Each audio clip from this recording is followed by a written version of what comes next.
Good morning, everyone. The Subcommittee on Indian and Insular Affairs will come to order. Without objection, the chair is authorized to declare recess of the subcommittee at any time. The subcommittee is meeting today to hear testimony for an oversight hearing entitled Puerto Rico's Fiscal Recovery under PROMESA and the Road Ahead. Under Committee Rule 4F, any oral opening statements at hearings are limited to the chairman and the ranking minority member. I therefore ask unanimous consent that all other members' opening statements be made part of the hearing record if they are submitted in accordance with Committee Rule 3.0. Without objection, so ordered. I ask unanimous consent that the gentleman from Florida, Mr. Soto, the gentlewoman from New York, Ms. Ocasio-Cortez, and the gentleman from New York, Mr. Torres, be allowed to sit and participate in today's hearing. Without objection, so ordered. I will now recognize myself for an opening statement. Today, the Subcommittee on Indian and Insular Affairs is meeting to discuss Puerto Rico's fiscal recovery under the Puerto Rico Oversight, Management, and Economic Stability Act, also known as PROMESA. We'll explore the next steps in resolving Puerto Rico's debt crisis and work to ensure that proper safeguards are in place to prevent future financial risk. Almost a decade ago, Congress enacted PROMESA to address the island's fiscal collapse. At the time, Puerto Rico had more than $100 billion in liabilities and had lost access to capital markets. PROMESA was put in place by Congress as a comprehensive financial oversight and restructuring framework for the island. PROMESA established the Fiscal Oversight and Management Board, or FOMB, to oversee Puerto Rico's financial recovery. Because Puerto Rico is not eligible to declare bankruptcy, Title III of PROMESA introduced a court-supervised bankruptcy-like debt restructuring process. Under Title III, only the FOMB, acting as representative for the Puerto Rican government, can propose plans of adjustment. Plans of adjustment serve as debt restructuring petitions to a federal court. Today, FOMB has overseen the restructuring of roughly 80% of Puerto Rico's outstanding debt under Title III. It has been the largest public debt restructuring in United States history. The Puerto Rico Electric Power Authority, or PREPA, is the last major bond issuer with unresolved debt. In 2016, PREPA owed over $9 billion to creditors. This massive debt was the result of decades of political interference, mismanagement, and natural disasters that all left the public utility financially unstable and operationally inadequate. Restructuring PREPA's debt has been slow. This is due to multiple factors, perhaps most significantly because of its sheer complexity. Negotiations continue to this day. However, once PREPA's obligations are resolved, all major outstanding debt on the island will have been restructured. Beyond debt restructuring, the FOMB also encourages fiscal discipline and economic growth through annual certification of comprehensive fiscal plans for Puerto Rico. These plans paint a blueprint for the Puerto Rican government to operate within. Aided by the FOMB's budgetary control enforcement, a decrease in overall expenditures, increase in net revenue, and emphasis on funding essential services on the island have been realized. Additionally, I would like to commend the Puerto Rican government for its role in this recovery, as shown by their adoption of formal debt management policies. Notably, the government now limits the annual debt service to no more than 8% of its own source revenues. The government also created the Office of the Budget of Legislative Assembly, which is modeled loosely after the Congressional Budget Office and informs the legislature of the fiscal impacts of policy proposals. These are all positive developments. It signals productive collaboration between FOMB and Puerto Rico's government. Under PROMESA, the FOMB is set to terminate after 4 consecutive years of balanced budgets and the restoration of market access to the island. Notably, on June 25, 2025, Jennifer Gonzalez Colon signed Puerto Rico's first certified balanced budget into law. This is an important step toward fulfilling PROMESA's conditions for FOMB termination. The FOMB has made clear that it intends to sunset once Puerto Rico's finances meet PROMESA's statutory conditions. I look forward to hearing more about that from our witnesses. Challenges to Puerto Rico's full financial recovery remain, but to be clear, significant progress has been made. With continued political resolve, transparency, and fiscal responsibility, the goals of PROMESA can be fully realized. Today's hearing is an opportunity for Congress to assess the FOMB's progress and help determine the best path forward for Puerto Rico's long-term fiscal viability. I want to thank each of our witnesses for being with us, and I look forward to today's conversation. With that, the chair now recognizes the ranking minority member for any statement. Ms. Ledger-Fernandez. Thank you very much, Mr. Chairman, and thank you to our colleagues who have joined us today because of your intimate knowledge of what is happening on the island. We really welcome your participation. This is an important hearing to examine the effectiveness of PROMESA, which you adequately described, and it has been 9 years since PROMESA's enactment, and the verdict is been mixed. The law aimed to provide Puerto Rico with a path forward to manage and resolve its over $70 billion of public service sector debt, has indeed helped reduce Puerto Rico's debt by more than $40 billion and saved the island over $50 billion in principal and interest payments.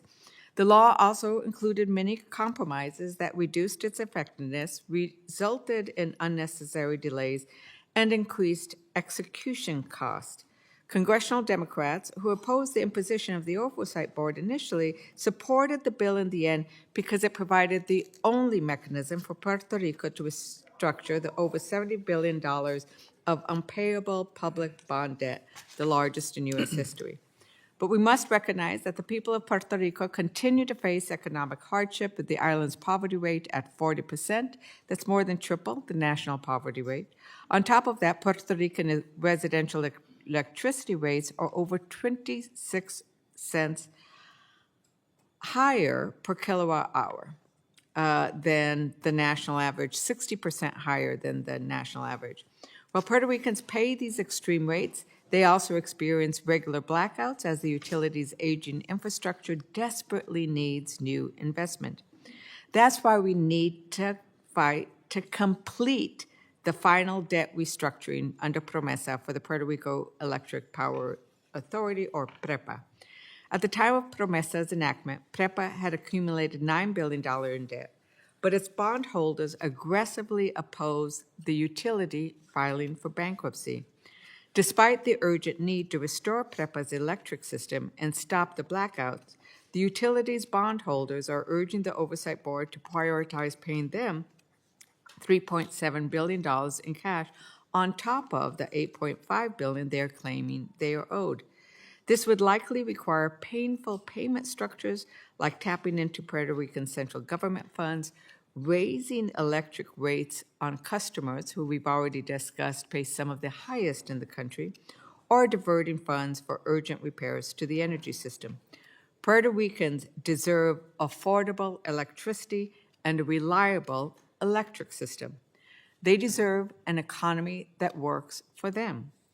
Natural Resources Committee Democrats have consistently called for dissolving the Oversight Board, but only after all of Puerto Rico's bankruptcies are completed under PROMESA. Full payment of PREPA's bond debt plus interest is simply factually unaffordable. It is not consistent with, as what the chair called, a bankruptcy-light situation, where fairness to both the bondholders but also to the people of Puerto Rico is very important. All parties should come together and consensually resolve PREPA's bankruptcy so that the people of Puerto Rico can have an electric utility that at a minimum can provide sustainable and reliable energy to support Puerto Rico's economic growth and fiscal stability. I want to welcome our witnesses, and I look forward to receiving your testimony. Gentlewoman yields back. It's now my pleasure to introduce the witnesses for our panel. First, Mr. Robert Mujica, Jr., Executive Director of the Financial Oversight and Management Board for Puerto Rico in San Juan, Puerto Rico. Next is Dr. Andrew Austin, Analyst in Economic Policy for the Congressional Research Service here in Washington, D.C. And third is Ms. Michelle Sager, Managing Director of Strategic Issues at the U.S. Government Accountability Office in Washington, D.C. Welcome, Ms. Sager. Let me remind the witnesses that under committee rules, they must limit their statements to 5 minutes, but your entire statement will appear in the hearing record. To begin your testimony, please press the talk button that you should see in front of you on the microphone. We do use timing lights. When you begin, the light will turn green. That means go. When you have 1 minute left, the light will turn yellow. And at the end of 5 minutes, the light will turn red. And at that point, I would ask you to please complete your statement as soon as possible. I will also allow all witnesses to testify before member questioning. And with that, the chair now recognizes Mr. Robert Mujica for 5 minutes. Mr. Mujica. Good morning, Chairman Hurd, Ranking Member Ledger-Fernandez, and members of the committee. Thank you for the opportunity to testify. My name is Robert Mujica, and I serve as the Executive Director of the Financial Oversight and Management Board for Puerto Rico. I joined the Oversight Board in January of 2023 after serving as Budget Director for the state of New York for 7 years. Throughout my 25 years in public service, I've worked on both sides of the aisle and learned that even though budgets may reflect different priorities, they must be fiscally responsible. A responsible budget is one that is balanced, transparent, and timely, regardless of who is in power. That is the conviction that I brought with me to San Juan. But I also brought something personal, my heritage. My family left Puerto Rico during the era of the Great Migration and found opportunity in New York. My grandfather owned a grocery store, which is where I learned to count money and to understand the discipline and responsibility that comes with running a business. My parents, dedicated public servants, taught me good government can change lives. That is what guides my work in Puerto Rico. I came here to help build a future where families have opportunities and where there is a path for progress. So this is personal to me. In 2016, Congress acted decisively in a moment of crisis. Puerto Rico was over $73 billion in debt, with over $55 billion in unfunded pension liabilities, and no legal way to restructure. Over 16 years of deficit spending eroded fiscal stability. To put it in context, the monumental size of Puerto Rico's liabilities, over $130 billion. This was comparable to the sovereign debt crises of Argentina and Greece. PROMESA created the Oversight Board to help Puerto Rico regain fiscal responsibility and access to the credit markets. PROMESA is working, and with the Oversight Board's support, Puerto Rico has made significant progress. The debt was reduced by more than 60%. The Oversight Board estimates that it has saved the people of Puerto Rico more than $55 billion in debt payments and billions more by aligning spending with revenues. Debt service costs are now affordable. Government spending is now aligned with revenues. Structural deficits have been eliminated and pensions are funded. A $1.3 billion emergency reserve has been established. Financial transparency is improving. But we are not done. The final and most challenging debt restructuring remains. The Puerto Rico Electric Power Authority, or PREPA, is still left. PREPA's infrastructure is failing, service is unreliable, electricity rates are among the highest in the United States. Nonetheless, the board reached an agreement with 44% of creditors. However, a specific group of bondholders is demanding full payment of principal and interest for a total of $12 billion, a recovery level that is grossly above and beyond what PREPA's customers can afford and what is legally defensible. The First Circuit Court of Appeals has ruled that the non-consenting bondholders have recourse only against PREPA's net revenues. Puerto Rico's electric system is still in a state of emergency, and its costs of maintenance, repair, and operation needs leave little or no revenues in excess of expenses to satisfy these bondholders' claims. We stand by our proposal, a fair debt deal that is realistic for the people of Puerto Rico and its residents. But the non-consenting bondholders are engaged in delay tactics designed to stall progress. However, restructuring the debt is only half the job. Our work would not be finished without completing the permanent budget reforms necessary to ensure that Puerto Rico never goes back into bankruptcy.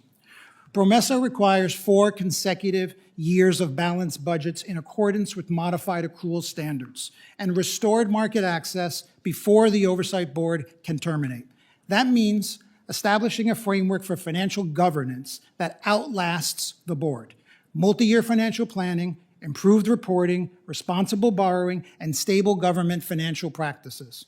Congress gave Puerto Rico a path out of crisis. That path is leading to results. Our commitment now is to finish the job, to help Puerto Rico achieve sustainability, accountable governance, and renewed opportunity. That is our mission. That is what the people of Puerto Rico deserve, and that is what Congress intended. Thank you, and I look forward to your questions. Thank you very much, Mr. Mujica. At this time, the chair would like to recognize the ranking member of the House Committee on Natural Resources, Mr. Huffman, for any opening statement. Mr. Chairman, thank you so much for the courtesy. I want to begin, Mr. Chairman, just by asking unanimous consent to enter into the record an article from NBC News. The headline is U.S. rocked by 4 one-in-a-thousand-year storms in less than a week. Climate change is making severe storms both more common and more intense. I have... Without objection. Yeah, thank you, Mr. Chair. I am going to make it a practice at every hearing that I attend, every hearing that I speak at, to speak out against the reckless and destructive policies on climate, on energy, on resilience, on our national security, because they can't be normalized. This is a disastrous path that we are on, and we cannot allow it to become normalized. But today, Mr. Chairman, we're talking about PROMESA, and I was here in 2016 when we, working with the Obama administration, came up with a mechanism for Puerto Rico to reduce its huge bond debt and pension debt at the time, and by any measure, it's fair to say PROMESA has achieved its main objective. Since passage, Puerto Rico has been able to reduce its debt by more than $40 billion, secure over $50 billion in savings on principal and interest payments, but the work is not done, and there's one final critical debt restructuring for the Electric Power Authority, PREPA, still holds about $9 billion in debt, and the majority of its bondholders are refusing to agree to a consensual reduction that would finally resolve this bankruptcy. This PREPA bondholder These PREPA bondholders are insisting on full repayment of principal and interest, even though meeting those demands would almost certainly push PREPA into bankruptcy in short order. The reason is pretty straightforward. People of Puerto Rico can't afford the drastic increase in electricity rates that would be required to satisfy what these bondholders are demanding. The holdout bondholders have accused the PROMESA Oversight Board of obstructing a settlement because it refuses to accept their economically unfeasible demands, but it is the bondholders who refuse to accept the reality that PREPA and the residents of Puerto Rico cannot afford their overreaching demands. We know the Oversight Board has never been popular on the island. It is seen as an unelected overseer, empowered to overrule actions of elected leaders on the island. It was included in PROMESA at the urging of bondholders determined to prevent Puerto Rico from restructuring their unaffordable debt. And Democrats opposed including the Oversight Board in PROMESA, but Republicans at the time overruled us. Still, we believed that reducing the Commonwealth's crushing debt burden was too important a problem to solve, and that accepting the Oversight Board was a price we had to pay for Puerto Rico's debt relief. Calls to eliminate the board now, simply because of its spending on consultants and its refusal to agree to the PREPA bondholders' overreaching demands, are premature.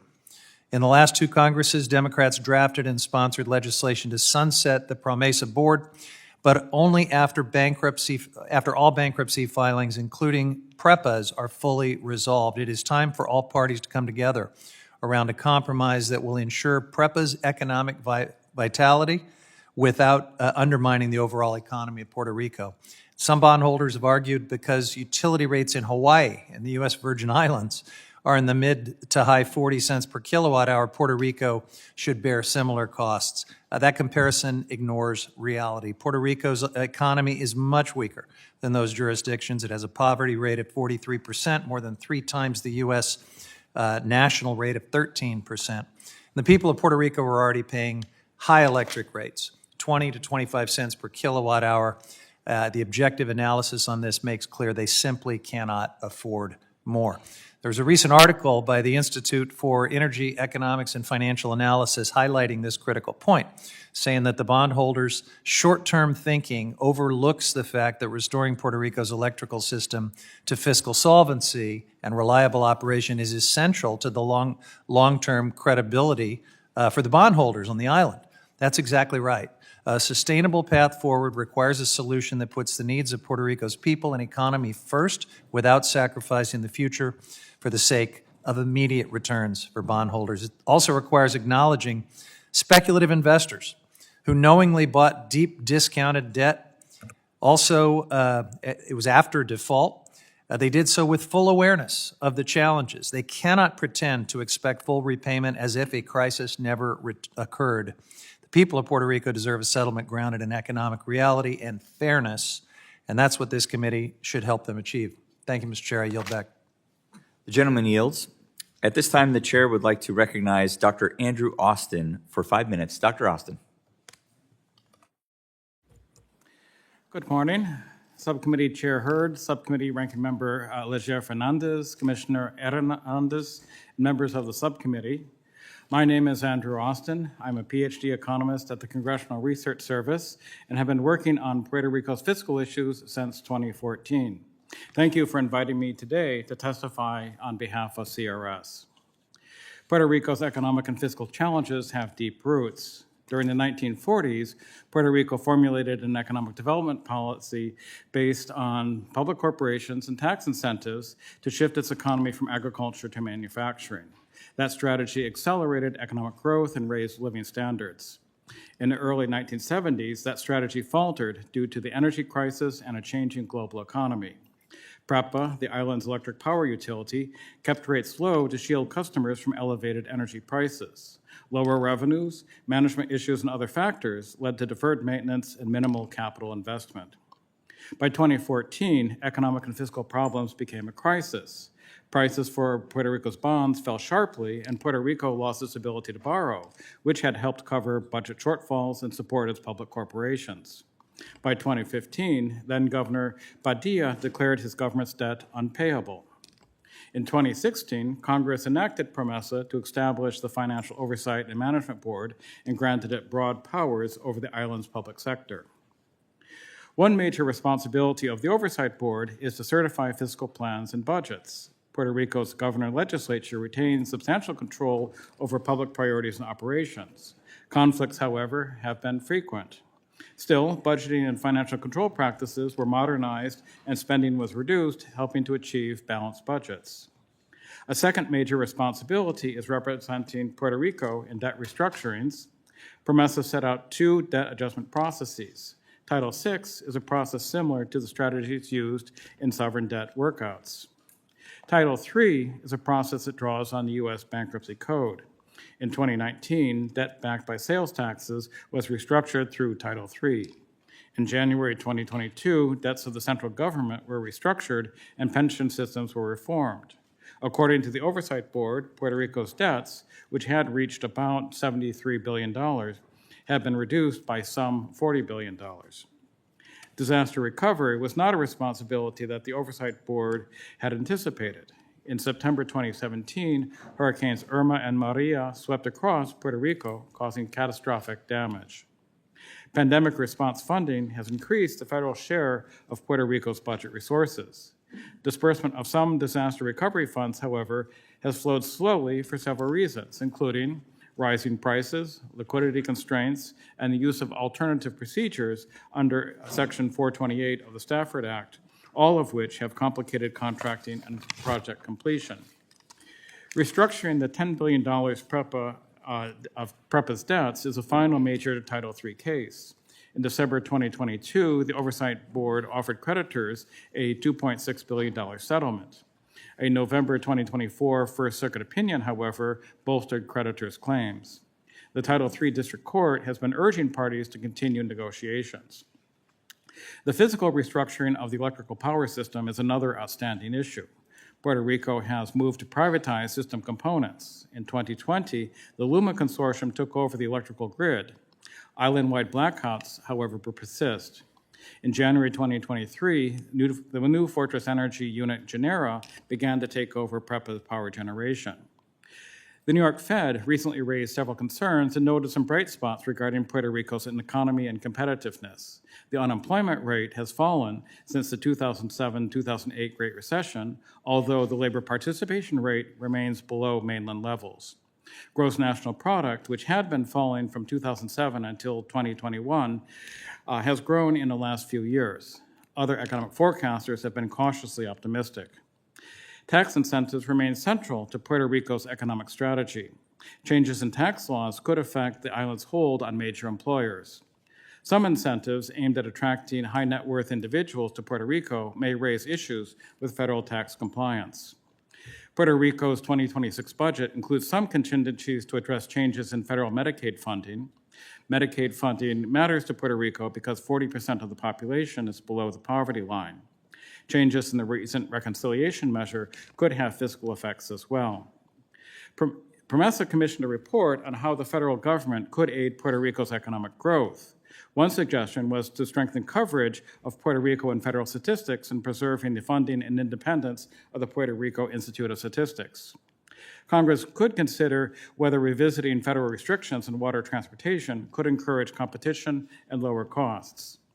Thank you for the opportunity to testify today. I look forward to any questions you may have.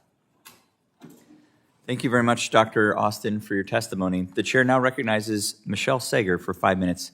Ms. Sager. Good morning. Chairman Hurd, Ranking Member Leger Fernandez, Ranking Member Huffman, members of the committee and subcommittee. Thank you for this opportunity to discuss GAO's body of work on the Commonwealth of Puerto Rico, the public debt, and the economic outlook. My remarks today focus on the overall message that, number one, Puerto Rico's fiscal conditions show improvement. Number two, there needs to be continued focus on financial management fundamentals. And number three, the road ahead includes management of fiscal, economic, and other risks. My written statement submitted for the record provides additional details from GAO's work regarding the factors contributing to Puerto Rico's debt, recent changes in the territory's fiscal and economic conditions, and the risks that continue to exist. First, it is important to acknowledge that Puerto Rico's fiscal conditions have improved since 2016. Puerto Rico has restructured most of its debt. The most recent government-wide audited financial statements from fiscal year 2022 show a total net surplus of $1.9 billion, a reversal from prior years, which predominantly had net deficits. While most recent audited financial statements are not yet available, Puerto Rico officials reported to us that the government has not issued any tax-supported debt unrelated to restructuring since 2022. Additionally, in 2024, FOMB cited the territory's progress in aligning revenues and expenditures and stabilizing its finances. Second, continued focus on financial management fundamentals is critical to maintain momentum in Puerto Rico. Actions needed for the road ahead include, as we just heard, consecutive balanced budgets. Balanced budgets are required as a statutory condition in PROMESA. Balanced budgets lay a foundation for revenues and expenditures that avoid deficits that then contribute to debt. Agreement on a balanced budget to begin fiscal year 2026 is an important development. In addition, budgets are now evaluated throughout the year to ensure that sufficient funding is available to cover expenses. The government also adopted a debt management policy in 2022 to help guard against unsustainable borrowing. The second action that continues to be needed is sound financial management. The government of Puerto Rico and FOMB have worked to strengthen financial management. Puerto Rico began implementing an enterprise resource planning system in 2022. The system is intended to streamline essential data reporting systems such as financial accounts and payroll. There have been delays. Puerto Rico's auditors reported that they expect full implementation of the system will resolve a significant portion of the financial reporting and internal control issues. The government also continues to experience financial statement delays and issues obtaining clean audit opinions. Financial statements for 2023 and 2024 were not yet available as of June 30th, 2025. Several departments also have recurring audit findings related to financial reporting and federal awards. Third and finally, while Puerto Rico's fiscal conditions have improved, the territory continues to face long-standing fiscal and economic risks. In addition to financial management issues, these risks include, as we just heard, access to reliable and affordable electricity, pension and other post-employment benefit liabilities, increasingly powerful storms, and population changes that affect revenue and economic activity. Policy decisions to manage these risks need to occur in tandem with actions to support fiscal stability and economic growth. Among the decisions that previously led to deficits were insufficiently addressing public pension funding and inadequately managing the electric utilities' financial condition. These areas remain works in progress, and continued attention is needed to bolster efforts to address underfunded pension liabilities and a power grid that is unreliable and costly. Puerto Rico's improved fiscal conditions are encouraging. Continued focus on the fundamentals of sound financial management is critical to move forward on the road toward fiscal sustainability and economic growth. Chairman Hurd, Ranking Member Lajera-Fernandez, and members of the committee, this concludes my prepared statement. I look forward to any questions that you may have. Thank you. Thank you very much, Ms. Sager. The chair will now recognize members for 5 minutes of questions. And I will begin by recognizing myself for 5 minutes. And Mr. Mujica, if I could ask you the first question, could you help us understand how should we define success for PROMESA at this stage? Is it simply meeting the statutory benchmarks, or is there a broader standard that Congress should consider before oversight ends? The statutory benchmarks are important, but it's what's underneath the statutory benchmark. So what would not be success is to merely solve the restructurings, because what you're doing then is we'll only be creating moral hazard. You take away what occurred because of the financial mismanagement without the permanent reforms. So you need, that's why I say half the work is done. Putting in permanent reforms that survive past the board is what would be successful for the board, so that this never happens again. To cut it off early would mean that you would just go back to what happened before, and you would enable that. Thank you very much. Dr. Austin, in the lead up to your testimony, or in your testimony, you noted that the island's fiscal posture is now significantly better than it was prior to PROMESA. From CRS's perspective, what are the next steps Puerto Rico's government and the FOMB need to take to fulfill PROMESA's mandate? I think what Mr. Monica said makes a lot of sense. I think it's something where trying to align the revenues that are available with the spending and the needs of the population. So it seems like, there have been conflicts, but I think that there has been progress on that. I would say it's tough being an island, and I think that's unavoidable. But I think strengthening the financial controls, getting, I think it's, as Mr. Manuka said, having some systems that are permanent and persistent, I think that would be helpful. And obviously the big obstacle at the moment is the restructuring of the PREPA debt. Dr. Austin, how does Puerto Rico's post-PROMESA path compare to other historical fiscal restructuring efforts, either in U.S. municipalities or in other sovereign states? Are there any lessons or things that Congress should keep in mind in light of those historical examples? So I think Puerto Rico's restructuring is bigger than, say, Detroit. I think that Detroit has had somewhat of a renaissance. I think it's not back to where it was in the 60s, but I think that there has considerable bounce back since it declared bankruptcy in 2013. And I think that there was very innovative debt restructuring. There's a judge involved in Michigan who knew all the players and was able to come to an agreement that I think was painful on lots of different sides, but I think was very useful in moving Detroit forward. There are other cases in California, San Bernardino, and I don't know the details of that, but there have been a few very large municipal bankruptcies, and I think that those places are better off after the restructuring. Great, thank you, Dr. Austin. Ms. Sager, tell us about the current status of Puerto Rico's financial reporting. How are delays in completing audits and implementing enterprise resource planning impacting transparency and investor confidence? Thank you for that question. It's definitely a work in progress, and there are steps in the right direction, but that momentum needs to continue. Once that is fully in place, that will automate many existing systems. And as that happens, that also further reinforces accountability.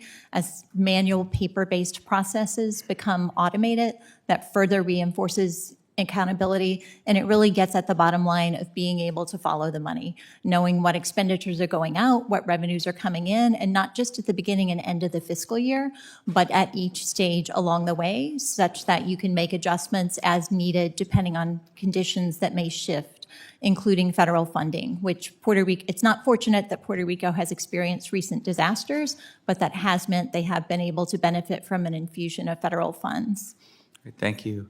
Ms. Sager, Mr. Mujica, back to you. Can you talk a little bit about PREPA and what does the failure to resolve this piece of the puzzle mean for electric reliability in Puerto Rico? Can you talk about that?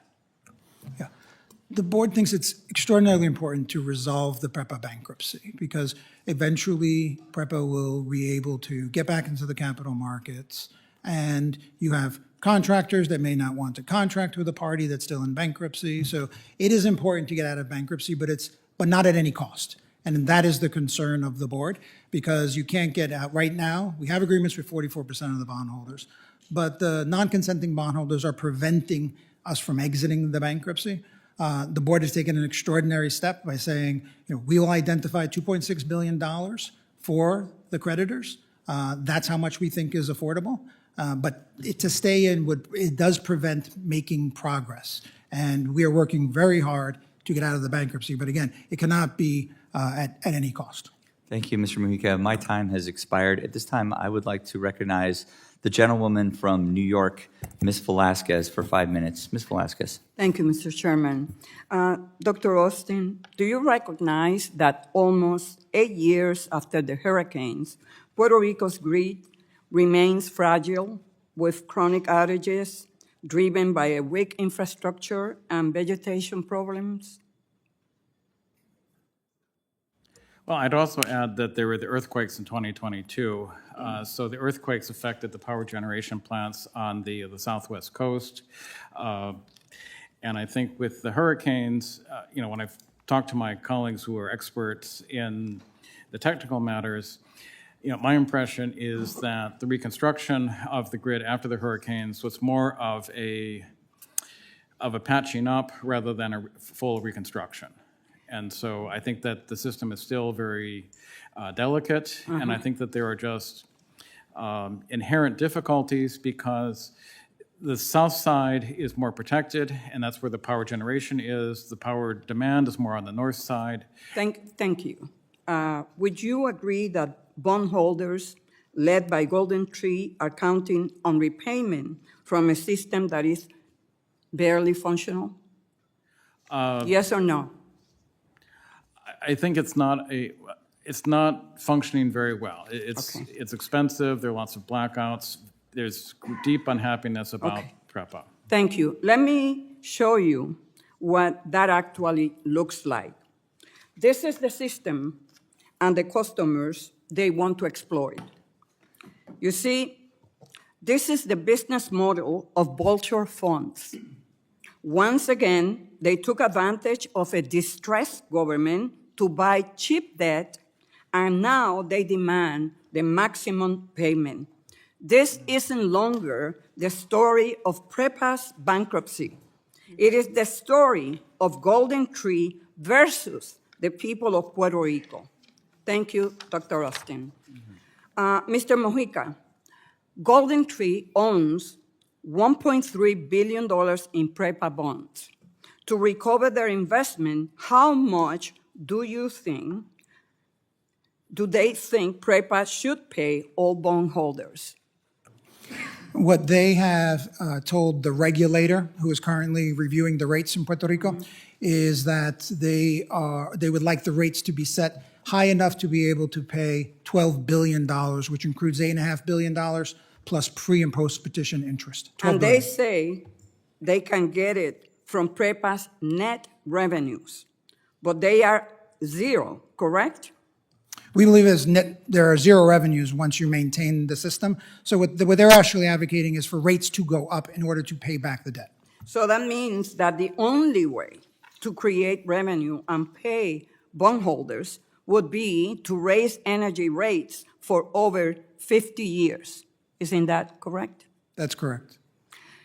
Okay, then bondholders led by Golden Tree expect the people of Puerto Rico to pay higher electricity bills for decades, just so they can keep profiting. The estimates are that they would have to raise the rates in order to pay them. Over 50 years, you would have to increase rates by approximately 8 cents. Thank you. And let me remind this committee that this is not the first time that Golden Tree imposes its predatory practices to hurt Puerto Ricans. Today, residents pay the highest sales tax when compared to the 50 states because of COFINA's restructuring plan, from which Golden Tree made $437 million in profit. Their claims against PREPA will make life even more dire in a jurisdiction where over 40% of the people live in poverty. Mr. Mojica, can you confirm the operational expenses of PREPA cover things like fuel purchases, energy contracts, and salaries? Yeah. All of those things are in the total amount that is in the rates. Okay. So can you also confirm that recovery funding generally covers permanent rebuilding and modernization of the grid and its generation facilities? Within the rates, you would also have to cover both repairs, maintenance, operations of the system, as well as fuel cost, and as well as the other capital investments. So then why do you think Mr. Fitzgerald is implying in his letter to the board that over $15 billion in general funding will help free up PREPA's money to pay bondholders? Yeah. I think the letter talks about $15 billion in federal funds that are available and that have not been spent yet. Those need to get invested in the grid, but our estimates are, based on what the operators tell us, is that the grid will need significantly more than the $15 billion that is left in federal funds in order to fix the system. Well, The gentlewoman's time has expired. Thank you very much. I yield back. Thank you, Mr. Chairman. Thank you. At this time, the chair recognizes the gentlewoman from Oregon, Ms. Hoyle, for 5 minutes. Ms. Hoyle. Thank you. And thanks to the witnesses for being here today. Puerto Rico continues to face a series of devastating crises, and our response must focus on helping Puerto Ricans recover and thrive. We need to listen to and support the people of Puerto Rico, their needs, their goals, and their vision for the future. And that starts with ensuring that we're delivering results and not just talking about change. And I think there's real value in the work that the board has done to advance common sense reforms, from improving contracting processes to reducing the debt burden on Puerto Rican families. But one issue remains especially urgent, and that is the energy crisis. So even with ongoing efforts, Puerto Rico's electric grid is still unreliable. That everybody has acknowledged, and access to consistent, affordable energy remains out of reach for too many people. Mr. Mojica, I was alarmed to learn that New Fortress Energy Company is withholding much-needed liquefied natural gas shipment from Puerto Rico, and in fact, wasn't it the CEO said that they were just going to turn their ship around that was headed for Puerto Rico. Can you explain what your understanding is, what's driving that decision, and the consequences that could happen for the residents and businesses on the island? Thank you, Congresswoman. As I understand, we received the contract was a long-term contract for fuel supply. As our due diligence of the board, we wanted to review the contract. There are significant disparities between the contract and what the RFP said, and then part of our review process is to make sure that there is market competition in contracts and it's consistent with the fiscal plan. In our review, we asked for more time. They wouldn't give us more time to do the review. There was two contracts, and I'll make this very quick. There were two contracts under review. One expired, and then there was another contract that doesn't expire until next year. When we interviewed people who negotiated the contract, what they said to us was, the reason we sent you that contract, and that contract was negotiated under the threat of that the fuel would not be delivered for the units where there is currently a contract that is active. If that is true, that fuel was going to be cut off as part of the negotiation, and then what we know as a fact is the fuel delivery then actually, when the contract wasn't approved, the fuel delivery actually was not delivered, in fact. So if the facts as reported to us are true, that would be a despicable act against the people of Puerto Rico to deny them the fuel that they would be needed in order to negotiate and push the terms of a contract. And Mr. Mojica, can you just address some of the more egregious provisions that were in that contract that they were trying to force the board to agree to? We're still reviewing the contract, and we haven't reached an opinion as to the contract itself. What we have said, however, is the contract gives exclusivity where there already is exclusivity over the San Juan port. This contract gives broader exclusivity. The contract is a take or pay with regard to specific volumes. We need to understand are those volumes achievable because it may include new generation assets that are still not constructed. So we don't want to put Puerto Rico in a position where you're paying for fuel that you may not need because of delays, and Puerto Rico has not been successful in delivering projects on time. So it's the market competition aspect, and it's also the aspect of what the volumes are.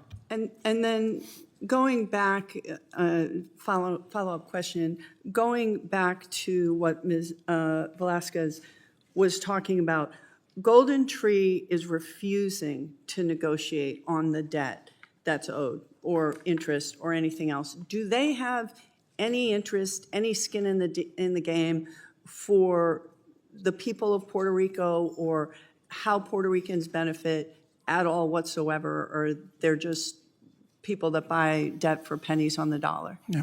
I can't speak to the motivation of Golden Tree. I can tell you we are in mediation. We have court-ordered mediation. We are actively working in good faith. What we know is what the non-consenting bondholders have filed with the regulator to what they expect the regulator to put into the rate is to pay the full $12 billion. We hope that mediation is ours confidential, and we hope that we can get to a deal. Again, we have an agreement with 44% of bondholders, and we've reached agreements in 12 other times with 12 other bankrupt entities with consensual agreements. So the board has actively negotiated settlements. In this instance, the gap is too far apart, and it's unaffordable for the people of Puerto Rico. Okay, thank you. Yield back. The gentlewoman yields. The chair now recognizes the chairman of the House Committee on Natural Resources, the gentleman from Arkansas, Mr. Westerman, for 5 minutes. Mr. Westerman.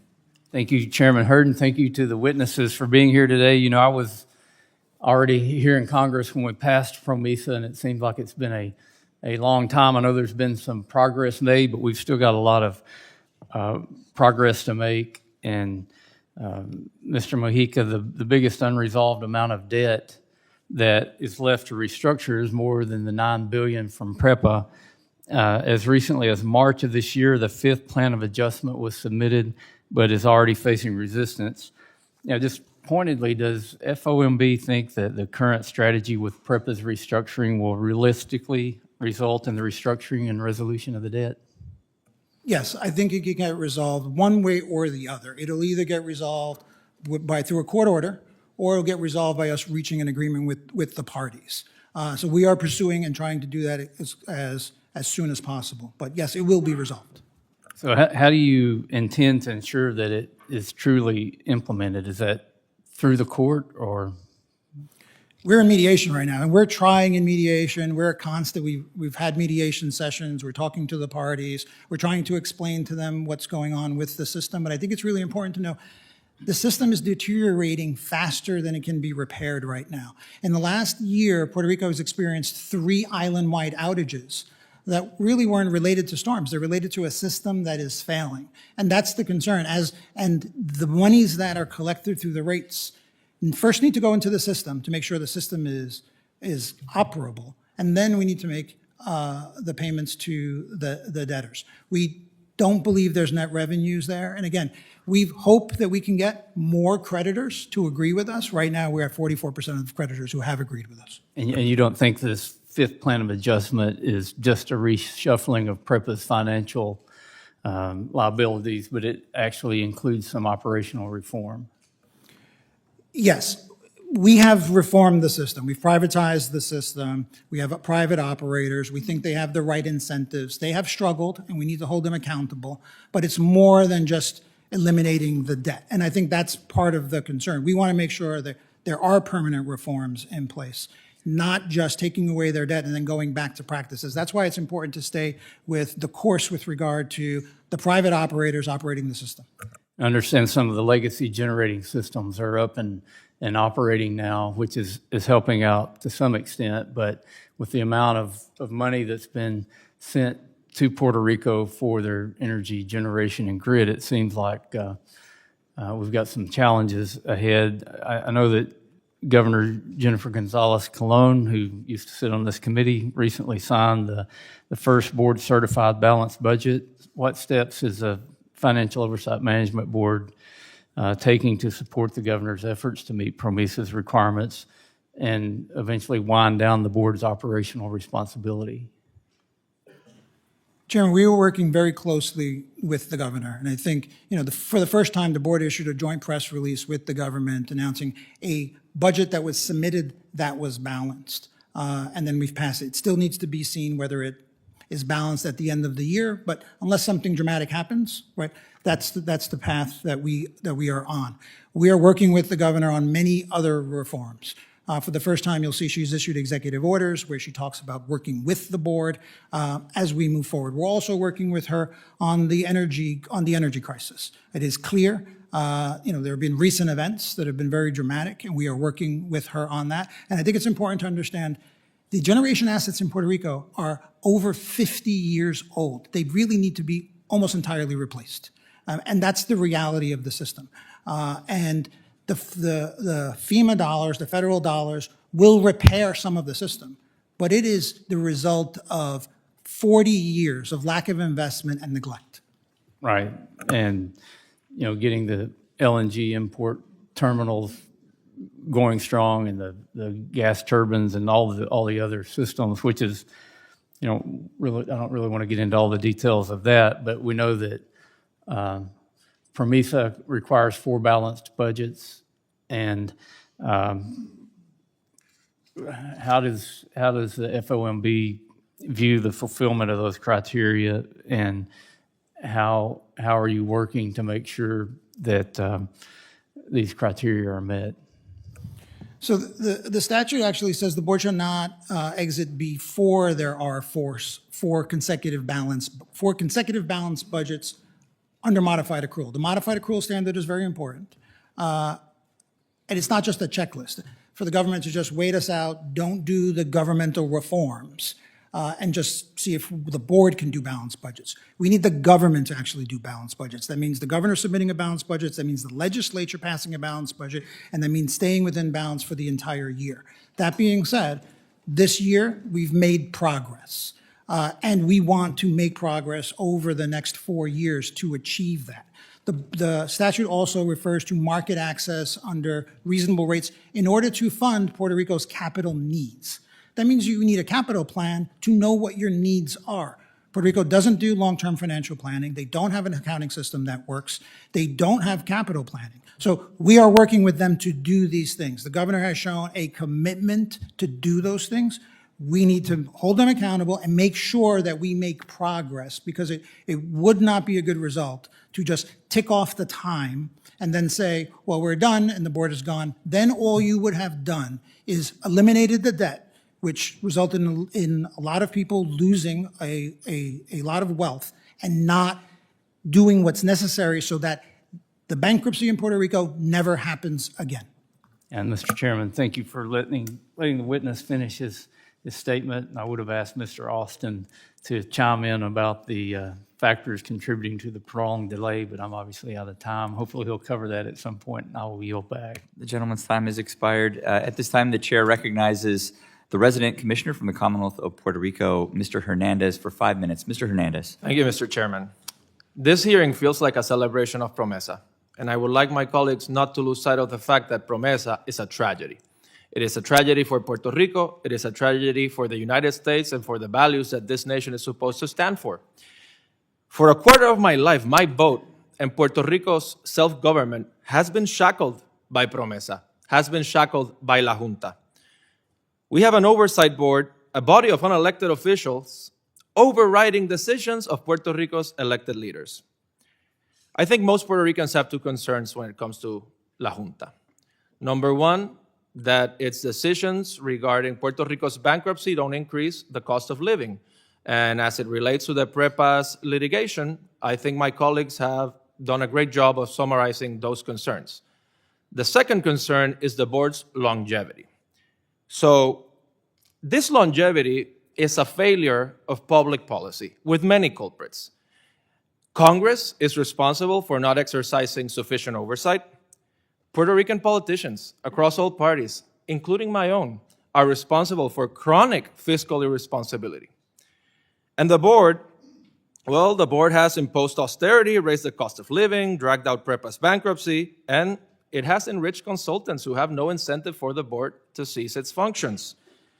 Mr. Mujica, Congress promised the board would cost under $400 million in 10 years. Can you tell me how much the board has actually spent during this period? The restructuring overall has cost over, and I think just the CBO estimate actually said that it would be done in the first 2 years, and then it would end after 4 consecutive years. So the reality is that it has taken much longer, and it's taken much longer partially because the government resisted the reforms. You had Hurricane Maria, you had the hurricanes, you had Hurricane Maria, you had earthquakes, you had COVID, all of these things intervening, and the government actively resisted. Mr. Mujica, I'm sorry to interrupt because we have limited time. Yeah. What's the amount? The total amount is about $1.4 billion is the cost of the restructuring. But we've heard about consultants costing over $2 billion. The restructuring has cost about that's not all consultant costs. That it would also include the numbers, the cost of the actual board itself, the board staff. But let's be clear. Okay, so it's more than 5 times what Congress estimated this would cost. You understand that this is creating a lot of distrust in Puerto Rico because it appears that, especially when it comes to the excessive spending on consultants, the board is imposing austerity on the people of Puerto Rico, but then when it comes to its own expenses, it's not setting an example. Yeah, let's be clear. The board has saved the people of Puerto Rico over $60 billion. $60 billion that the elected officials of Puerto Rico incurred. 16 consecutive years of unbalanced budget, 16 consecutive years of borrowing money, and that resulted in the reductions and the things that had to be done. Those things were done because of PROMESA, because of the actions of the board. You are imposing austerity on many agencies, on many people, and not exercising it yourself. Section 209 sets clear conditions for the board's departure. We've spoken a lot about that today. Puerto Rico hasn't had one balanced budget since the board arrived in 2016. I understand we just approved one, but we have to wait and see if it actually stays within budget by the end of the year. Who decides if the budgets meet the required accounting standards? Is it the board? We will look at the audited financial statements. The last audited financial statements that we have are from 2022. And who provides those Hacienda, the government. The government. The government pays for it. The government does it through KPMG. And that last report says that the 22 budget was not balanced under modified accrual. Okay, so 9 years, 0 balanced budgets. That is a big failure. Who is responsible for this? Is it the board's fault or is it the government's fault? It's the government's. It's the government's fault. The tools and the mechanisms for the board to leave are within the hands of the government. I think you are both to blame, but I agree. The government hasn't delivered responsible budgets, and the board, well, I feel that the board hasn't provided the leadership that we need. It's been almost a decade. Can you provide a roadmap for the board's departure? The people are asking, ¿cuándo se va la Junta? Yeah. And I think this budget is a really good start, and the governor has showed a commitment to do that, and we are working very hard with it. We are working with the Office of Management, the Office of Budget within Puerto Rico to build the capacity to do the knowledge transfer. Can you so that provide they have an estimate of time? How Well, many we would more have years are left? the next 4 years could lead to 4 consecutive balanced budgets, and within that time, we should be able to do those reforms. But we need to hold the government accountable to making sure that those reforms actually happen. And then I can report back in 4 years that we've met those terms. And I agree with you. We gentleman- need to keep the government gentleman's time has accountable. expired. And I wish the government were present in this hearing so that not just this government, the previous governments, all from the same party, have failed the people of Puerto Gentleman's Rico time has expired. in ending the Oversight Board's tenure in the island. Thank you, Mr. Chairman. The gentleman's time has expired. At this time, the chair would like to recognize the gentlewoman from the state of New York, Ms. Ocasio-Cortez, for 5 minutes. Ms. Ocasio-Cortez, welcome back to Natural Resources. Thank you so much, Mr. Chairman. It's nice to, and to the full committee chairman as well. It's wonderful to be back. You know, we're here today to discuss PROMESA, La Junta, and the Federal Oversight Management Board, which for years has imposed devastating budget cuts to healthcare, pensions, and education in Puerto Rico. But you know, one of the things that we're seeing here and that we're hearing on both sides of this of the aisle is the idea of winding down PROMESA's operations, ending PROMESA. There's a right way to do this that does right by people, and there's a wrong way to do this that devastates working people. For years, we talked about winding down and ending PROMESA, and there was resistance to it, and now all of a sudden we're talking about a change in tune. However, I have some questions. Mr. Mujica, you are the executive director of FOMB, commonly known to Puerto Ricans as La Junta. Is it true that over the past 10 years, your organization has restructured nearly all of Puerto Rico's debt? Nearly all with the exception of PREPA, yes. And with PREPA, that is the only significant remaining debt. According to your organization, how much debt should PREPA pay to its current bondholders? What our plan has it at $2.6 billion. $2.6 billion. And I understand that some of the bondholders disagree with this number, demanding to be paid $12 billion, correct? That is correct. I just want to clarify, $2.6 billion for all creditors, which includes some for the bondholders. But yes, they're asking for $12 billion. Thank you. So we are talking about this differential. The Oversight Management Board independently has determined that that number is 2.6. The bondholders are asking for 12. Now, Mr. Mujica, I see here that one of the main Wall Street firms fighting for that 12 billion is Golden Tree Asset Management, correct? Which has come up throughout this hearing. Yes, that is correct. Now, I seek unanimous consent to enter into the record filing showing that 1 year after PREPA's bankruptcy, Golden Tree first announced its investment in PREPA. Without objection. Now, 4.5 years after PREPA went bankrupt, Golden Tree tripled its investment in PREPA bonds, reaching $1 billion. That's after the bankruptcy. That is the definition of a vulture fund. This is an exploitation, a loophole, an unfair practice. And now these folks who knew that that debt was not viable, buying in after bankruptcy, are now demanding to be paid out $12 billion, attempting to wind down PROMESA's operations early so that they can be paid out at that $12 billion instead of the independently determined and negotiated $2.6 billion. And this is not a partisan thing. I'm sure Mr. Mujica can testify himself. He and I scrap about things all the time when it comes to services delivered to the island. And some would even argue that that $2.6 billion number is too high. But $12 billion is massive. It is 1/3 of Puerto Rico's entire annual budget. It is 10 times the size of Puerto Rico's university system. Mr. Mojica, if these vulture funds like Golden Tree get their way, you have calculated that that would lead to a 34% increase in electric rates or dramatic cuts to public services like healthcare or education to people on the island. Is that correct? The increase in the rates would be over 30% because that is the 8-cent increase that would be required to fund that. I am asking for my colleagues to really sit with the devastating consequences of what that means. Puerto Rico, Detroit was brought up earlier. One of the reasons that this restructuring is different from Detroit is because Puerto Rico is a colony of the United States, and Detroit is not. Puerto Rico does not have a vote. We have representation with the resident commissioner. We do not have a vote in the House. They do not have votes in the Senate. Every single Puerto Rican elected official serving in the United States House of Representatives, sitting here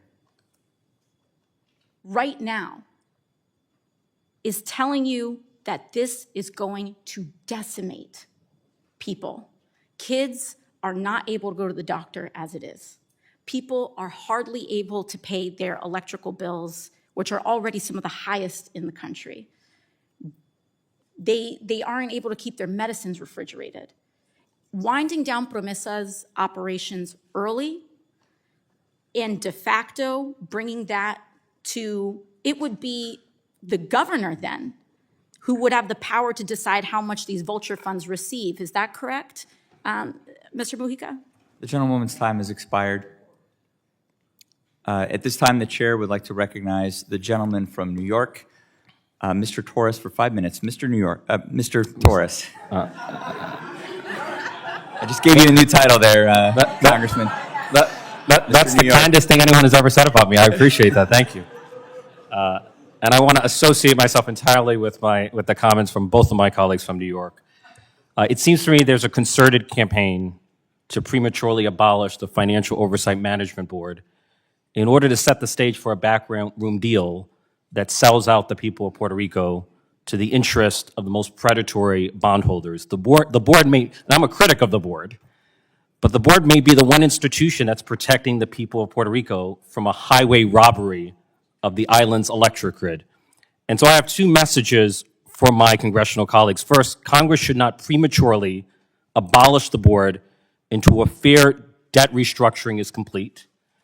And second, Congress should not pressure the board to finalize a debt restructuring that jeopardizes grid reliability and energy affordability. The protection of ratepayers and the grid itself must be the non-negotiable principle that governs any debt restructuring. Both the board and Congress have an obligation to prioritize the existential energy needs of Puerto Rico above the narrow interest of a few bondholders. Every dollar spent on lining the pockets of predatory bondholders is a dollar not spent on maintaining and modernizing Puerto Rico's electric grid. And so, Mr. Mojica, my question is, which bondholder has emerged as the single greatest stumbling block to a restructuring that is fair to the people of Puerto Rico? There is a group of non-consenting bondholders. Who's the worst among them? The lead of the group, Golden Tree, I believe, is leading. How much is Golden Tree demanding? Excuse me? How much is Golden Tree demanding? How much are they demand? Yes. The non-consenting bondholders as a group are demanding $8.5 billion, pre and post-petition interest, so $12 billion. And is it fair to say that the bondholders led by Golden Tree is demanding a recovery that is 5 times larger than the recovery accepted by the consenting bondholders, including BlackRock? Is that accurate? That's correct.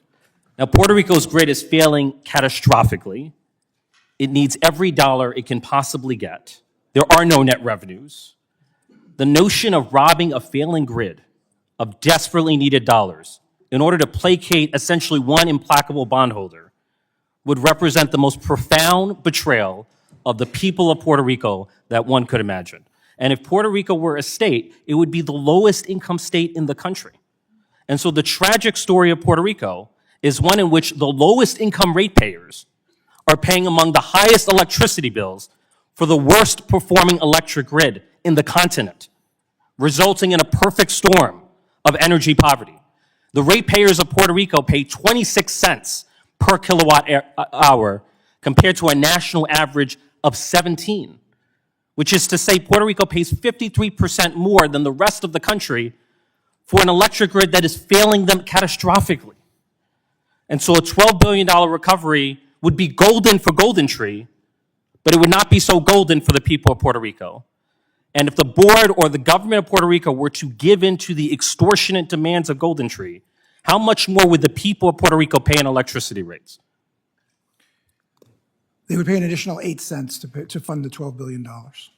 And that would include, and in addition, there would be 2.5 cents to cover underfunded pensions, right? That's correct. So it's a total increase of 10.5 cents, 36 cents per kilowatt hour. At 26 cents, Puerto Rico has the 5th highest electricity rates in the country compared to states.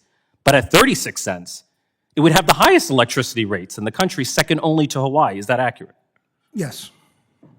So for me, this hearing is as important as any hearing we could hold in the United States Congress. Like, the stakes for Puerto Rico are existential.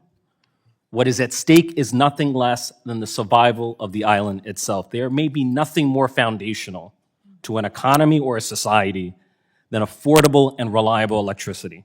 And Puerto Rico, for all its resilience, cannot long survive the absence of reliably functioning electric grid. And so any deal that existentially threatens the reliability and affordability of Puerto Rico's electricity should be seen as a non-starter that is rejected emphatically. That should be the universal position of every member of Congress. And I'll leave you with the last word.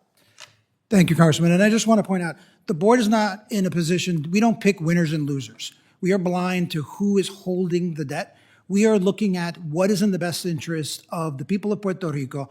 Is it viable for PREPA? And that is where we determined the $2.6 billion. And as you pointed out, there are major creditors and bondholders who have accepted that deal, recognizing If BlackRock had accepted, so can Golden Tree. So, thank you. The gentleman's time has expired. Thank you, Mr. Torres. At this time, the chair recognizes the ranking member from the state of New Mexico, Ms. Ledger-Fernandez, for 5 minutes. Ms. Ledger-Fernandez. Thank you very much. And I think what the questions and the answers provided by our witness sort of demonstrate is that the bondholders that are holding back Golden Tree understood at the time that they purchased these bonds the exact condition of the electric grid. I'm taking that the electric didn't all of a sudden after they bought those bonds deteriorate. It was in a position of deterioration when they bought it. Is that correct, Mr. Mujica? PREPA was already a distressed asset, yes. It was a distressed asset. And what did they pay? Did they pay basically cents on the dollar for the bonds that they purchased? We actually don't have the information of exactly how much they paid. We know that they bought it when it was already a distressed asset, but I actually don't know what the We don't know, but the sense is that they paid cents on the dollar, and now they want to recoup a profit that is basically sucking blood out of a turnip. I don't know what the right word would be and what the right fruit would be in Puerto Rico, but clearly the Puerto Rican people and the possibility of economic development and opportunity in Puerto Rico is limited if we'd go along the path and comply with their demands, which is what I understand you saying is why the board cannot accept it, because you have an obligation to look out for what is fair for the island, the ratepayers, which includes the families, the working families, but also the possibility of economic growth and opportunity for Puerto Rico. Is that correct?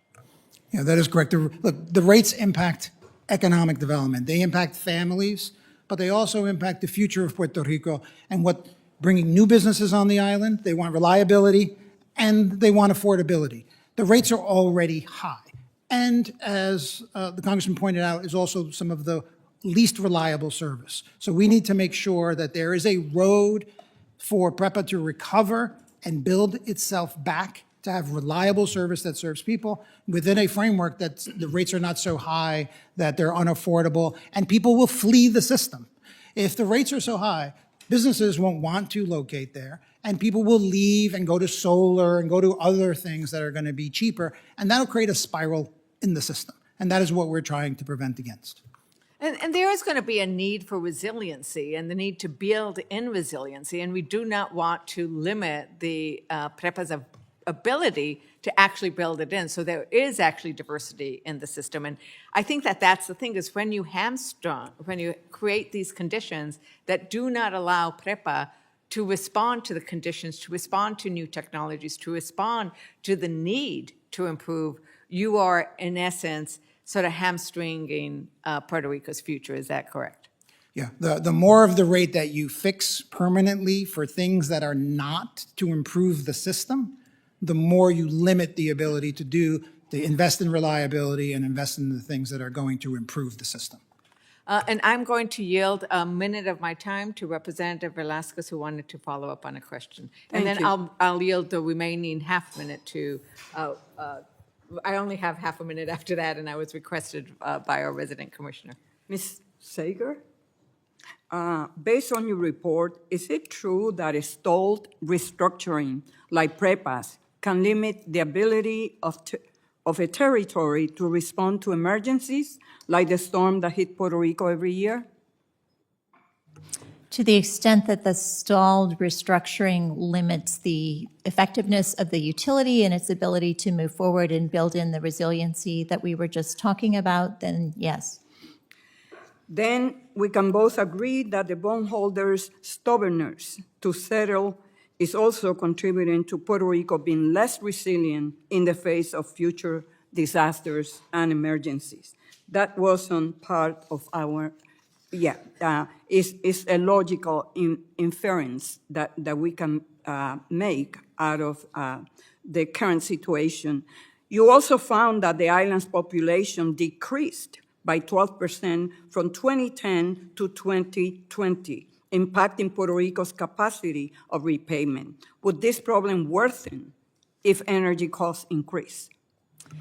If energy costs increase, then it does limit the territory's ability to attract new investment, as Mr. Mujica was just talking about, both for residents as well as any business investors that may be interested in locating in Puerto Rico. Thank you. The gentlewoman's time has expired. At this time, the chair recognizes the gentleman from Michigan, Mr. Wahlberg, for 5 minutes. Mr. Wahlberg. Thank you, Mr. Chairman. Thanks to the panel for being here. Ms. Sager, what challenges, if any, does GAO face in assessing the reliability of fiscal data and primary sources in Puerto Rico, given gaps in federal statistics and delays on local reporting? We, as you saw in GAO's report issued in June 30th of this year and reported in this testimony, we rely on certified audited financial statements. To the extent there are delays in those financial statements, that limits the visibility into what is really happening within Puerto Rico. So to the extent those can be delivered more quickly, that will increase transparency and visibility into where the money is going in Puerto Rico. Okay, thank you. Has GAO observed effective coordination between FOMB, Puerto Rico's government, and federal agencies? And also, where, if any, is there room for improvement? As part of our work, we do talk to FOMB, we talk to the government within Puerto Rico, we also talk to federal agency officials, and as is always the case, as we are doing that work, we look to corroborate the sources to make sure that we have the most factual information possible to provide to you as our clients. And as we are doing that, we also follow up with those agencies and provide them with our draft reports for comment to make sure that the facts that we are delivering are the facts that are accurate. So you do feel that there's effective coordination? We did not specifically assess the coordination for the course of this work, but we did work with each of those parties individually. And then as we have talked about in this hearing, just as part of the process of delivering a balanced budget, the government and FOMB are working together as you would hope for under the statutory requirements. Okay. From GAO's perspective, has the Oversight Board effectively used its authority to improve fiscal governance across Puerto Rico's public entities? The new accounting system that we have talked about reflects both the work of FOMB as well as the work of the government. And so that is forward momentum that is heading in the right direction. And that, of course, as we all talked about, needs to continue for the next 4 years in order for it to satisfy the statutory requirements. Okay, thank you. Mr. Mojica, how does the board balance the use of its authority to enforce fiscal discipline with the autonomy of elected officials, particularly as Puerto Rico prepares for a transition back to full local control? Yeah. We take that very seriously. And we step in when there is an issue that directly relates the finances and the budget and fiscal responsibility. PROMESA specifically said part of the mandate is to restore fiscal responsibility. So when there are cases where actions of the government are going to impact the immediate budget or the long-term fiscal stability, that is where we step in. And we take it very seriously and we deliberate it before we do it. Other than that, the government makes policy decisions and continues. One of the things that early GAO report referenced as to one of the reasons that the bankruptcy happened was because of bad policy decisions of the government of Puerto Rico. And so we focus on those fiscal policy decisions that affect the budget, and we leave everything else to the government. Okay, thank you. Mr. Chairman, I yield back. Gentleman yields. At this time, the chair recognizes the gentleman from Florida, Mr. Soto, for 5 minutes. Mr. Soto. Thank you, Mr. Chairman. I think we need to establish a context here. For many years, the island had a 936 exemption, which led to tremendous growth last century, capping it off with a population of 4.3 million people living on the island and a growing corporate sector and manufacturing sector. I know my own family was part of that, and when that exemption went away, that was when a lot of my family moved to Central Florida from Puerto Rico, and we see so many stories like that. We also know the island is a territory, and so we're constantly fighting for more funding, especially in healthcare and in food assistance and in economic development. And so we're constantly seeing the struggle that happened because of actions both on the island but also taken in Washington. And now we have the population of 3.2 million, and there's been long-time economic challenges because a lot of these different issues that have happened. And so when PROMESA happened, that was an attack on Puerto Rico's sovereignty and something that continues to be a yoke on the island's ability to govern. And so there's 4 budgets that we have to have that need to be certified. The 2025 budget appeared to be certified. It looks like the 2026 budget was certified recently. And so, Mr. Mojica, where are we at? How many budgets are approved? Because after 4, the PROMESA board is dissolved by virtue of the statute. So where are we at? How many budgets are approved and why? Yeah, I just want to clarify, under the statute, the board should not be dissolved before it's had 4 consecutive balanced budgets under modified accrual standards. We think the governor submitted a budget that was balanced. The legislature passed the budget that we certified. This budget is on its path to be balanced. I want to add one caveat to that. So we're at 2. So if this next one continues through, we'd be at 2. I'm sorry. It would be at 1 if this one's is certified. We certified this budget last year. Just 1? Yeah. This bill was passed in 2016, many years ago. How come only 1 has been certified so far? So up until 22, the government was still in bankruptcy. You didn't exit the Title III court before that. They weren't making payments for debt service. So they weren't paying actually all their obligations. The modified accrual standard is critical to the PROMESA statute. And it's a standard that is higher than some other jurisdictions, but it is one that's appropriate for jurisdictions that have gone bankrupt. New York City still lives under that standard today. And that's a higher standard, so it makes it harder. So we're working with the government to resolve the accrual standard issue, but we need to move modified accrual over the next 4 years. So will the 2025 budget be certified?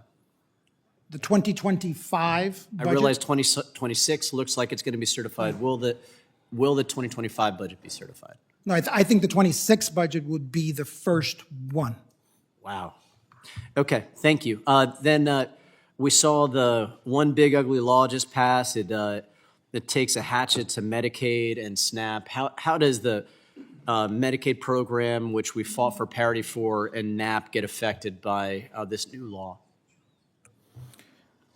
Much of the new changes to the Medicaid law are not applicable to the Puerto Rico program. The Puerto Rico program is distinguished from the Medicaid program. It's called Medicaid, but there are many elements that are different, and the biggest one is that it's not a permanent program. So it ends in 2027. So while this bill may not dramatically impact the Medicaid program for Puerto Rico, the Medicaid program for Puerto Rico actually expires on September 30th of 27. So through the context of these cuts that have already happened, we have to swim upstream to try to get Medicaid parity still, which will be a big battle that I know we'll hopefully be able to wage in a bipartisan fashion.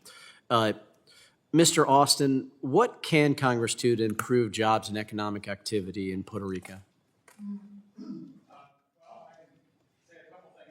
Might consider. I mean, so I mentioned lifting some restrictions on water transportation could improve competition and perhaps lower costs. I think improving the statistical system. So Puerto Rico and the other territories used to participate in the U.S. Census Bureau's Census of Governments. That provides clarity on a apples-to-apples basis. I think that could provide information going forward. What about for manufacturing, which is one of the strongest sectors down there?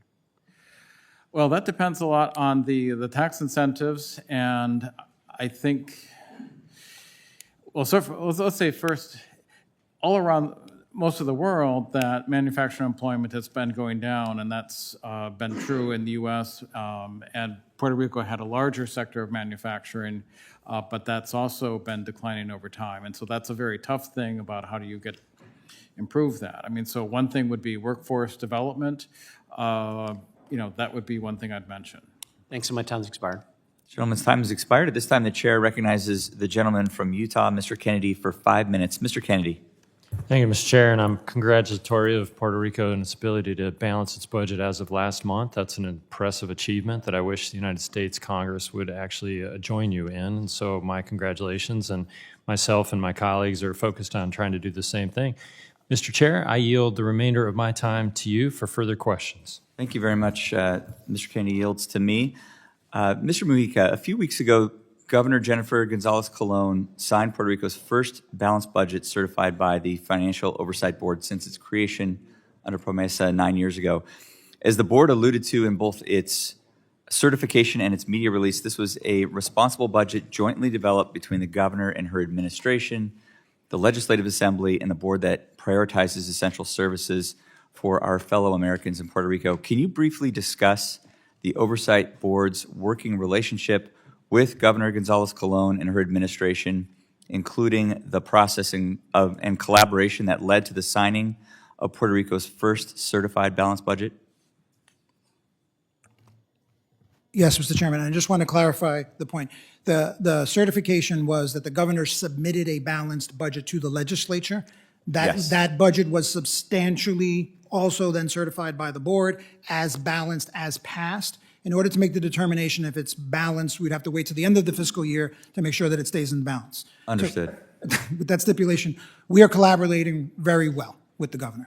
We have, the development of this budget is a new era in collaboration between the Oversight Board, who's been doing a lot of work internally and then doing the budgets. We need to transfer that knowledge and transfer that work into the government, because you can't flip the switch one day and then the government's now in charge of all of that. So what we've committed to, and the governor has committed to this too, is working on building the capacity internally. We're working together with the government. Our teams meet with them, discuss with them every single day. In the beginning of PROMESA, there was constant friction, constant fighting, constant challenging of the board's authority and Congress's authority through PROMESA. That doesn't seem to be happening in this first 6 months of the governor's term. Will we disagree on things? Yes, and there still will be challenges. But in terms of budget development and working on, I think what you saw is a good example of how we can work together with the governor. Thanks, Mr. Mujica. If I could ask you a quick follow-up question on PREPA. We've heard that PREPA has withheld funds from LUMA and Genera's operational accounts. Has that issue been raised with FOMB, and what, if any, actions have you taken? Yes, it has. We brought the parties together because there seems to be a disagreement as to these issues, but there are payments that are not being made, both to LUMA and to Genera, in terms of their overall budget and what was agreed to before. The challenge is that the revenues just aren't there. So the PREPA is just not taking in sufficient revenues to make all of the payments that LUMA and Genera expect. Before 2017, PREPA hadn't done a rate case for 30 years, 28 to be exact. And then since 2017, they did one, and now they're just starting one now. Hopefully that rate case will result in sufficient revenues so that they can actually make the payments that they need to make. Has, Mrs. Sager, quick question for you. Has the GAO identified any gaps in accountability, financial disclosure, or stakeholder engagement, either for the FOMB or for the Puerto Rico government itself? We did not explicitly assess that as part of our review. Having said that, it also did not emerge as a challenge that we elicited during the course of our work.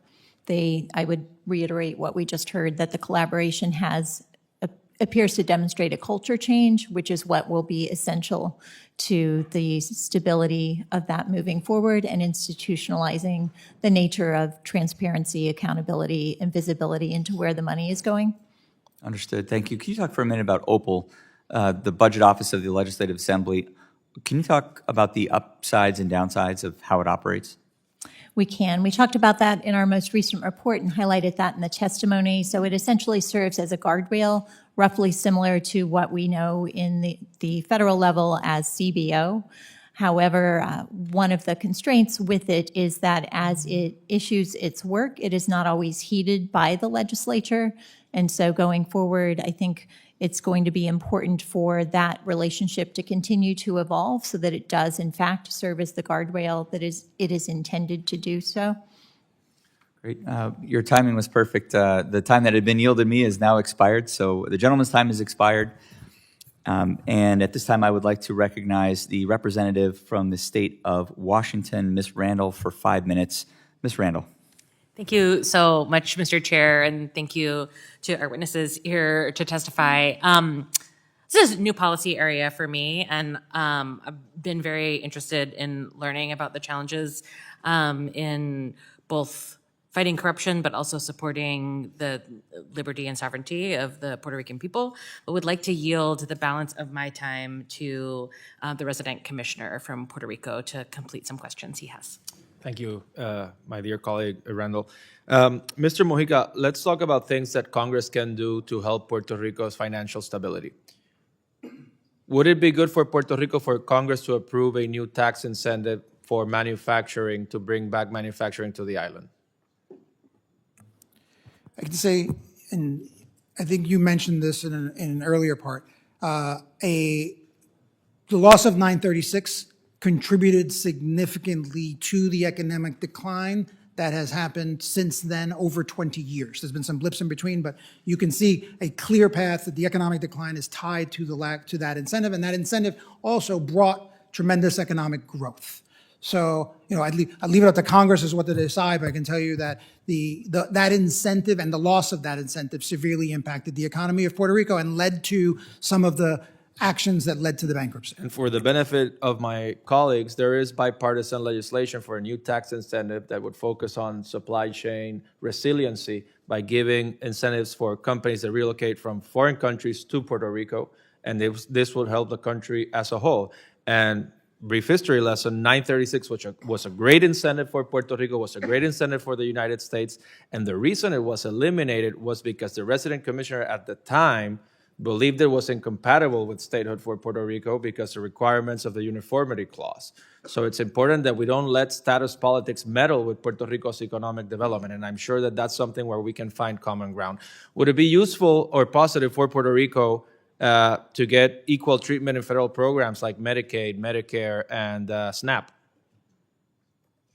So all of the territories are treated differently in some of these programs, and we've advocated for the SNAP program. I believe there was some bipartisan support for changing that program that would result in more funding. There is an issue that's realistic with regard to the taxing situation that affects it, and I know that that's something that's been discussed. But we need certainty with regard to the Medicaid program. The fact that it expires and there's a cliff prevents long-term budget planning in Puerto Rico. Thank you. And I'm sorry to interrupt. It's just because of the limited time. And that's another area where there's opportunity for bipartisan collaboration. The Medicaid extension is supported by Governor Gonzalez Colon, fair treatment in Medicare Advantage as well, and the transition to SNAP as well. So I think that's an area where we can work together to benefit Puerto Rico and the nation more broadly. Mr. Mojica, last week, the board voided a 15-year, multi-billion-dollar LNG contract between the government and New Fortress Energy. In your opinion, or in the board's opinion, was that deal rushed through a non-competitive process? We haven't voided it. We're still reviewing it. Do I think the deal is rushed? Yes. We need time to evaluate it. We're speaking to the people who negotiated the contract, and we have not found anyone yet who defends all the terms of that deal. That is where we are right now. And just for time's sake, can you answer yes or no questions? The following ones. Does that contract hand one company near monopoly power over Puerto Rico's energy supply? That contract does provide exclusivity for all of the PREPA, for all of any additional LNG supply. Thank you. Was it written so one-sided that it favored New Fortress over the people of Puerto Rico? It seems to be a one-sided contract, and based on what the people who negotiated the contract told us, these were the terms that were given to them, and there was almost no flexibility in negotiating those terms. And do you think that a fair, transparent process would have delivered lower costs and more flexibility for our energy future? We think there are probably better terms that we can work out with that contract, and we're working on those. And who would you consider the party primarily responsible for negotiating this bad contract for the people of Puerto Rico? Our understanding is the negotiation happened through an organization called the 3PPO, is the entity that negotiates these contracts. On behalf of the government of Puerto Rico, right? Yes. Okay, thank you. I'm almost out of time. There are concerns over the board's striking down contracts for renewable energy, that has slowed down Puerto Rico's energy reconstruction. I share a lot of those concerns as well as the ones related to net metering. I see that I'm out of time, but I wanted to state that for the record, and I'd like to submit questions for the record in writing for later on. Certainly, without objection. The gentleman's yielded time has expired. The gentlelady's time has also expired. At this time, the chair recognizes the gentleman from the state of California, Mr. LaMalfa, for 5 minutes. Mr. LaMalfa. Thank you, Mr. Chairman. Appreciate it. On a trip I made to Puerto Rico just a few years ago, I had a chance to tour and see quite a few things post-hurricane and such, and also part of it was the generating system for PREPA down there, and it was sadly pretty antiquated. And I'm just wondering, Mr. Mojica, what is the effort, what is the progress made on modernizing that system from diesel generation to something that's a little more favorable for costs as well as the other effects of that system?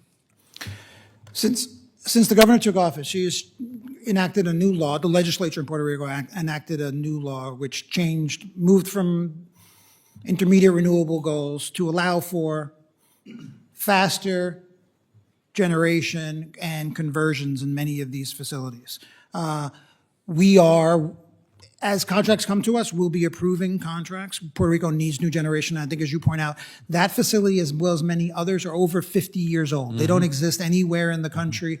You have to make parts when they break. No one has them, and that's part of what's going on. We will approve contracts as long as they're affordable and as long as they make sense for the people of Puerto Rico, but we need to do those conversions, and we need to do them quickly. It would sort of seem to me a modernized natural gas plants would be very, very helpful for all aspects. But with that, I'd like to yield time to our chairman of our committee, Mr. Westerman. Mr. Westerman, you're recognized. Thank you, Mr. Chairman. Thank you, Mr. LaMalfa. And Mr. Mojica, you, in an answer to a question earlier, you said that the need for PROMESA came about because of bad policy decisions. What area were those main policy decisions in? Many of them were around pensions. We've changed it. Since the board's been there, well, all the pension systems were completely underfunded. They had not funded the pension systems. They were in danger of not making payments. We've moved from a defined benefit program to a defined contribution program, and we now have a path to fully fund those pensions over the next years and creating a reserve. But a lot of the policy decisions they're all around financial management. Pensions is one of the bigger ones because that created $50 billion in unfunded liabilities. But it's 16 years of consecutive unbalanced budgets. Well, it's a good achievement to get the pension system back up. How much was the energy component in bad policy decisions? Yeah, excuse me, Mr. Chairman, I left the energy part out. And I was focused on the Commonwealth. The PREPA, there was no investment in PREPA. It was run by an entity that was governed by political decisions, not what was in the best interest of the system. The generation assets that we're talking about had virtually no investment. Monies were borrowed, sometimes to pay for other debt that was being borrowed. And the system that we have today is a result of the bad policy decisions and the bad management of the PREPA system. And the point I wanted to make is bad energy policy got us into this. Good energy policy hopefully could help get us out of this. And going back earlier, Mr. Austin, what do you see as the main contributing factors prolonging the delay in resolving PREPA restructuring? And if you could be quick on that. That's a very tough thing. It's very complicated. There are a lot of technical challenges. As we've just heard, there's just been bad management, political interference, and I think some of the federal funds for reconstruction have been slow to come for various reasons. I think that the capacity to manage the contracts, that took some time to develop. And then there's the technical challenge that a lot of the generations in the South, the demands in the North. Okay, so I kind of get where you're going with that, and that's what I've observed watching what's going on. But it was talked about the tax incentives that were in Puerto Rico before, and if you look, there's been out-migration not only of manufacturing but of people in Puerto Rico. We've seen the pharmaceutical industry move to China and other places. And I understand the argument that why should we give a special tax break to Puerto Rico and not to the rest of the country, but I think it shows that tax policy can help with economic development. But before you can have economic development, you have to have energy.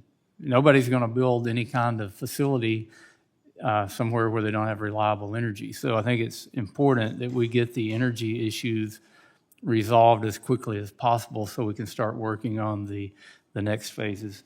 Appreciate the gentleman yielding, and I yield back. The gentleman yields back, and the gentleman's time has expired. At this time, I want to thank our witnesses for your valuable testimony and also to my colleagues for your questions. Members of the committee may have some additional questions for the witnesses, and we would ask that you please respond to those in writing. Under Committee Rule 3, members of the committee must submit those questions to the committee clerk by 5 p.m. on Monday, July 1st, 2025. The hearing record will be held open for 10 business days for these responses. Is there any further business? Mr. Chairman. Thank you. Mr. Chairman, I request unanimous consent to enter into the record a letter addressed to you and me as Chair and Ranking Member from CNE 25, Puerto Rico's think tank regarding many of the issues we have discussed today. It is dated July 9th, 2025. Without objection. And with that, if there's no further business, without objection, the committee stands adjourned.